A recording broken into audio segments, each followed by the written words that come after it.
Welkom bij weer een nieuwe aflevering van Scheldemondig, een programma van RTV Scheldemond, de eigen omroep uit de eigen regio. Regelmatig, de kijkers weten dat al, nodigen we mensen uit voor een interview, een gesprek en dan vaak toch wel mensen met een passie. Vandaag hebben we uitgenodigd Marien van Manen. Marien, welkom. Dankjewel. Marien, even om je toch voor de kijker een beetje te plaatsen, voor zover een aantal mensen je misschien nog niet moesten herkennen. Maar je bent predikant, voormalig predikant. Ik ben predikant geweest, dat wil zeggen actief predikant. Nu ben ik predikant in rusten. Heet dat met emiraat? Met emeritaat, ja. Of emeritus, hè? Zeggen ze hier ook, hè? Emeritus. Emeritus. Emeritus, dat wil zeggen van, ik heb nu geen gemeente. Als wel, ik mag dan voorgaan in kerkdiensten, in erediensten. En ik mag ook de sacramenten bedienen, zijnde doop en avondmaal. Ja. Wil iemand in de kerk trouwen, dan kan het ook zelfs. Hè? Ja. Ja. Als we het een beetje naar deze tijd vertalen, hè, alles is wat moderner geworden. Mm-hmm. Ben je dan nu een dominee die snabbelt? Ja. Ja, Ja, ik snabbel. je snabbelt. Ja. Maar een hele gezonde bezigheid, hoor. Ja. Om te snabbelen, ja. Gebruikelijk is in dit programma, Marien, dat ik het onderwerp waar we straks over gaan hebben, het hoofdonderwerp, dat gaat voor de kijkers toch nog even over een beetje de samenleving en met name in een krimpgebied. En daar hoort ook de kerk in die samenleving hoort erbij, we komen daar straks op. Ik doe meestal 5 korte stellingen. Mm-hmm. Mijn vriendelijk verzoek aan mijn gasten is dan ook altijd van, het is ja of nee of een keuze maken, maar altijd met de mogelijkheid dat we daar later natuurlijk dan toch op terugkomen. We gaan van start. 5 stellingen. Als je het met de kerk niet vergelijkt, dat is een beetje de voorloper, een beetje de schriftlezing. Hè? Ja. Ja. Goed. Doe maar. De stelling 1, of een keuze. Dominee of predikant? Predikant. Predikant. Als ik opnieuw moest kiezen, dan werd ik fotograaf. Nee, architect. Architect. Ja. Jezelf omschrijven, een keuze uit 3 kenmerken of karaktertrekken. Idealist, realist of pragmaticus? Realist. Realist. De 4e stelling, 4 van 5 noemen we dat. Je favoriete vakantieland? Israël. Israël. En je favoriete of je mooiste Bijbelverhaal?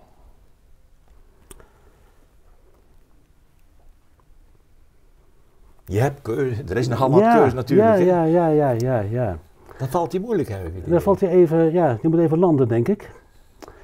Maar ik denk het eerste verhaal, een verhaal van de schepping, een ouverture, prachtig. Alle dingen worden neergezet. Daar kan ik van genieten. Alles krijgt een plekje. Ja. Zoals het leven ook uit de chaos een plekje mag krijgen. Dus dat oerverhaal geeft mij toch een soort rugdekking.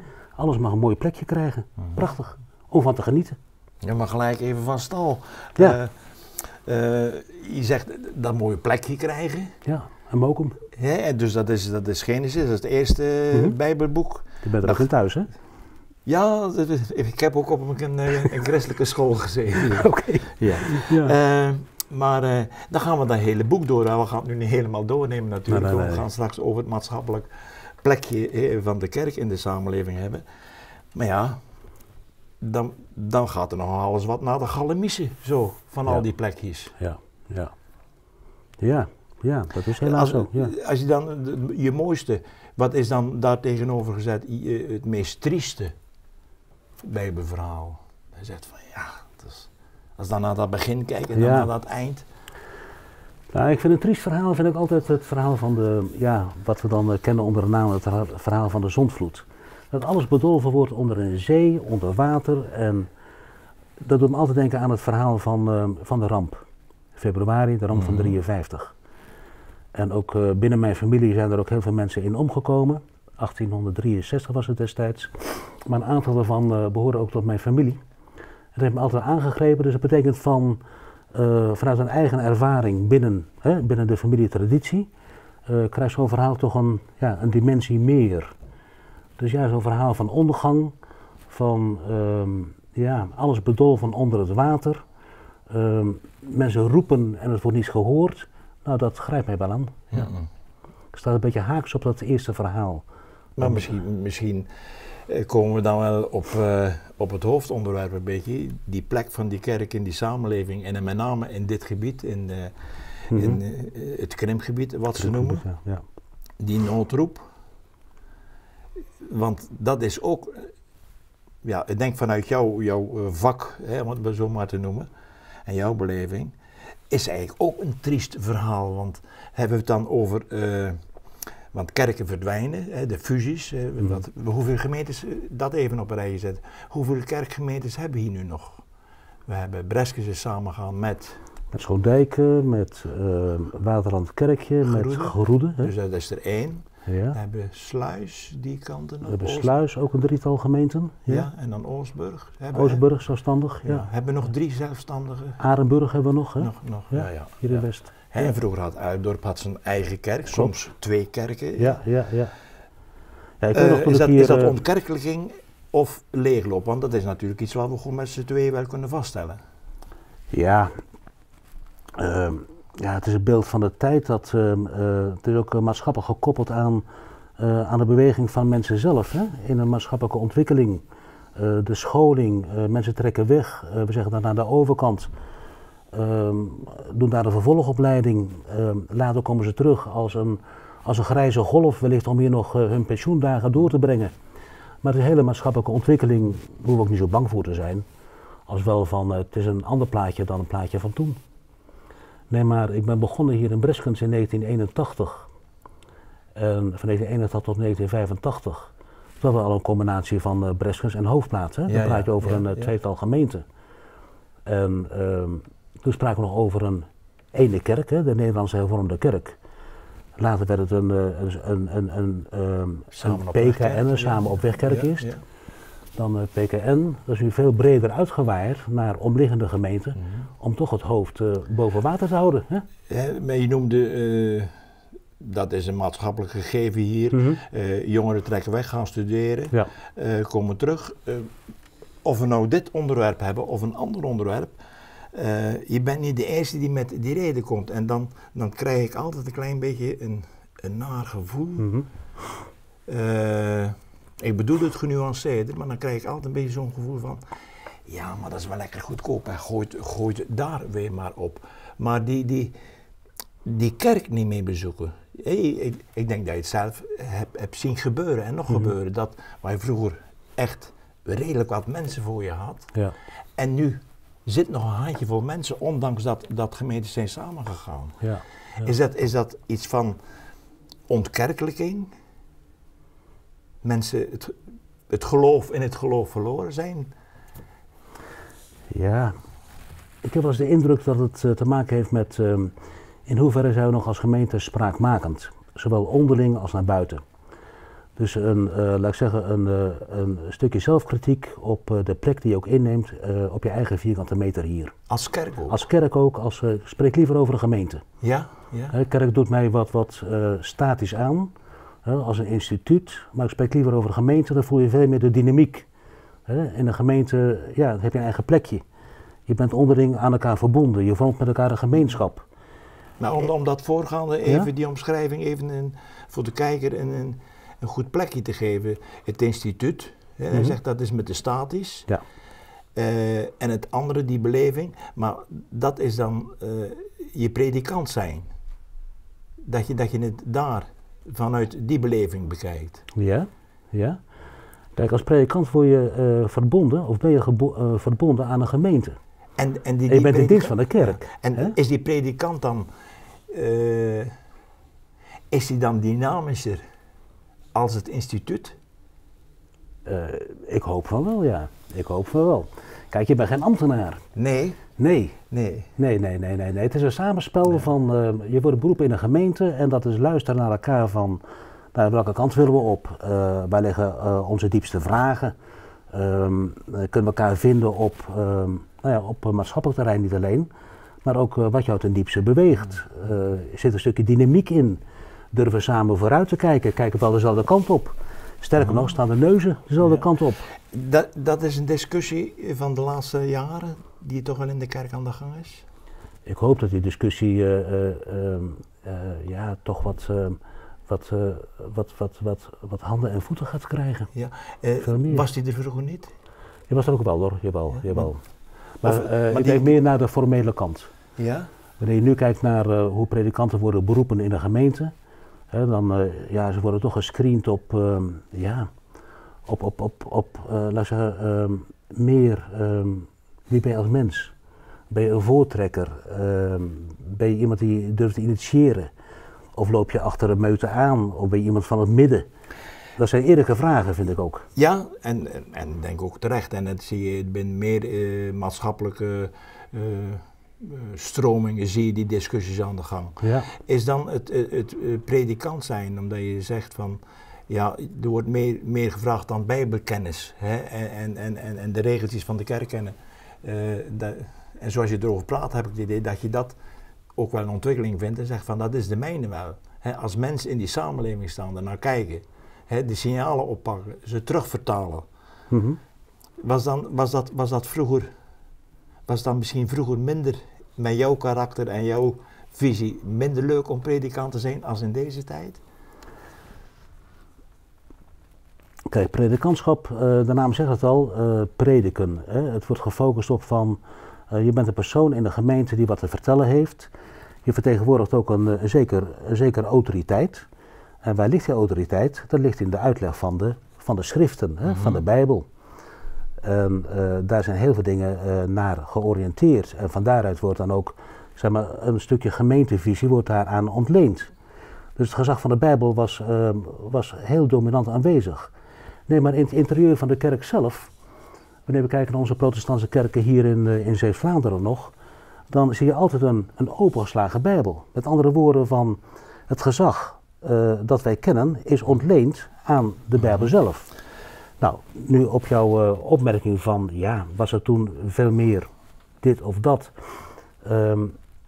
Ik denk dat die autoriteit nog zeker wel bestaat, maar nu meer vanuit een opnieuw of een hernieuwd luisteren naar, wat staat er, dan de vanzelfsprekendheid vanuit het gezag of de autoriteit. Daar ligt wel een kanteling in. Ja. Wanneer ik zo zelf wel eens een keer rond dit onderwerp met mensen in gesprek raak en zo, dan, maar dat is de laatste tijd en zo, en de mensen hebben geen interesse meer in die kerk en men moppert dan ook op de kerk. Mm-hmm. Maar ik vraag me soms af of het geen golfbeweging is. Niet in kwantiteit, maar in kwaliteit. Ik kan me goed herinneren vanuit mijn jeugd dat er toen ook behoorlijk gemopperd werd door de kerkganger. Ik weet nog goed het voorbeeld op het moment, dat was er in de jaren 60. Er zaten dan meer mensen in de kerk als vroeger, Mm-hmm. of als heden te dagen. Maar toen kwam die nieuwe berijming. Dus dan zei ik van ja, dat werd door dat instituut werd weer ergens, zeg maar, net als ambtenaar aan een tafel bedacht. Dat kwam en een heleboel mensen, ze namen hun zangbijbeltje mee naar de kerk. En dat legden ze wel open. Maar ze keken er niet in. Ze konden al die psalmen, gezangen uit hun hoofd. En dan met dat orgel, en dan werd het stevig gezongen. Ja. En dan kregen in ene keer mensen die uit de nieuwe brein, ze zeiden, dat zijn onze liedjes niet meer. Ja. Dus toen werd er ook gemopperd in die tijd. Ja, dat is een...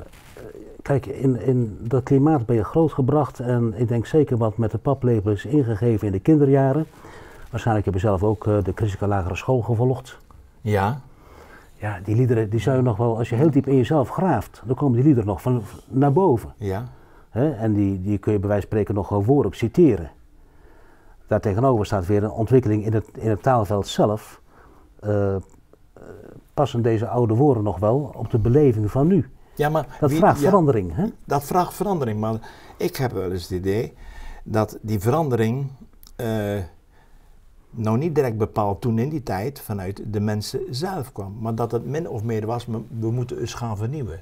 En dat vind ik heb het idee, ik kom dan toch andere dingen tegen van we moeten gaan vernieuwen, zoals je dat laatste omschreef. Hè. Er wordt meer van je gevraagd dan alleen maar bijbelkennis, er wordt van een predikant.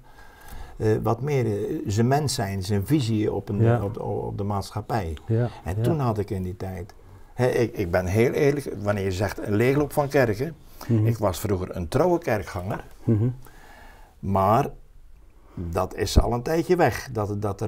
Ik zeg het wel eens zo, ik ben grootgebracht in een nestje. Daar werden de bakers tijdig verzet.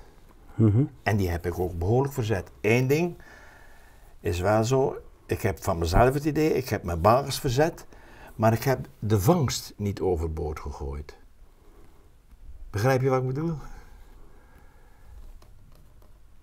Ja, de bakers verzet, dat is jouw spelruimte, denk ik. Ja. En de bakers wat ik eigenlijk vanuit die beleving, zelfs vanaf kind en later in het gezin, maar ook in de samenleving, heb meegekregen, dat heb ik wel vastgehouden. Ja. Dat is eigenlijk mijn vraag van, die kerken die lopen wat leeg.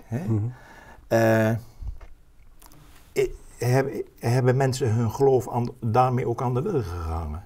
Hoe zijn jouw ervaringen als predikant in deze tijd? Nou, om nog even terug te komen op de bakers verzetten, het is wel een speelruimte die je op jezelf toelaat. Wanneer jij daar binnen een stukje vrijheid voelt, ook in je eigen ontwikkeling, dan denk ik dat het heerlijk om de bakers naar buiten te kunnen uitzetten. Prachtig om die speelruimte en die vrijheid te mogen ervaren. Maar wanneer ik in mijn rug nog een stem hoor van, pas op, dit of dat, en ik word beperkt, dat neemt mij toch een stukje vrijheid af.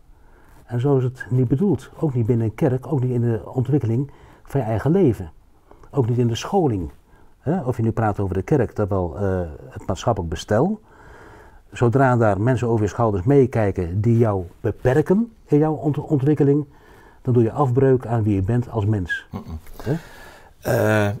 Ik wil even terug naar het predikant zijn, het mens zijn.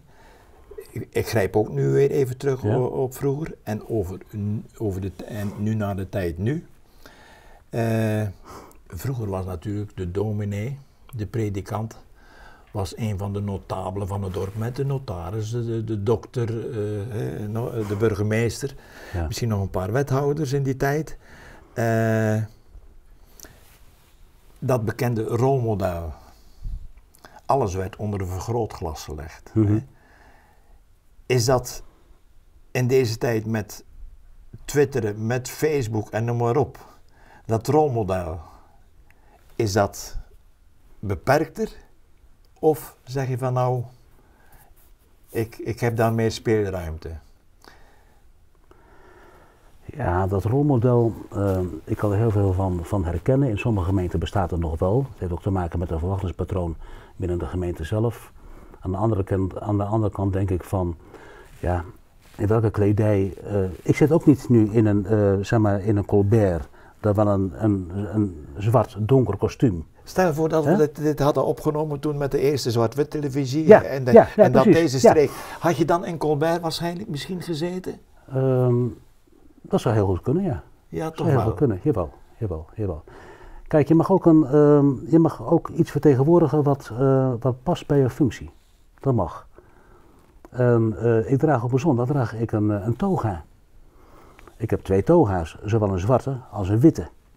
Nou, er is ook een ontwikkeling geweest in de beleving van de eredienst van de kerk zelf. Het zwart is meer het gewaad van het woord. Dat zie je ook met de rechtsgeleerden. Meer het gewaad van de studie. Maar het maakt er meer plaats voor beleving van de liturgie. Met andere woorden, de witte toga natuurlijk een sterk contrast met zwart. De witte toga is eigenlijk de grondkleur van de kerk. Ja. En dat vind ik toch een belangrijk gegeven om dat nog eens te mogen onderstrepen. De grondkleur van de kerk, daar mogen wij uit leven. Als kind draag je een doopjurk. Niet zwart, maar wit. Het wit is eigenlijk de kleur van het leven zelf. Dan moet ik eerlijk zeggen dat als ik die foto's zie van mezelf van vroeger op iemand die binnendroeg en zo'n doopjurk. Dat zijn natuurlijk de foto's die ik nu onder in de schoenendoop steek dat mijn kleinkinderen die niet zien. Het was een zwart-wit foto en jij had zeker een witte doopjurk. Ben je diep van overtuigd? Ja. Even over die kleding, die toga. En dan toch op niet zo onder dat enge vergrootglas liggen tegenwoordig.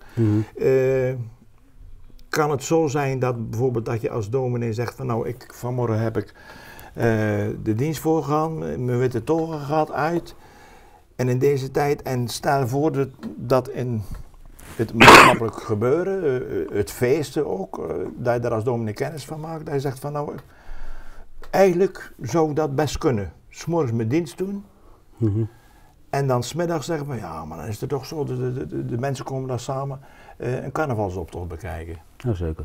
Dat kan. Daar heb ik geen enkele moeite mee. Daar heb ik geen moeite mee. Nee, absoluut niet. Nee. Maar dat had vroeger denk ik niet Ja, gekund. zeker. Ja.